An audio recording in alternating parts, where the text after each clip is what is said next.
Seylo, bura herkesi, Demele Seyde de benim kolumda.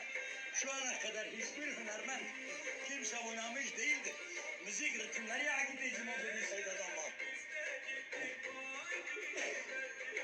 Helal. Diki rağbet kızlar.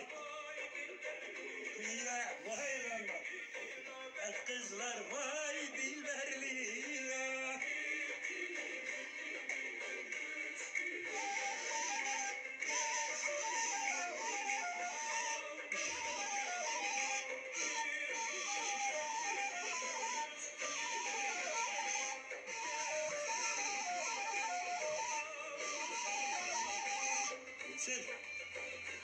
Helal.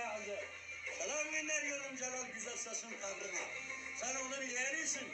Ama bunu bil ki her müzikin ritimlerinde bas, tenor, bariton, beyat, hicaz müzik ritimlerindesin.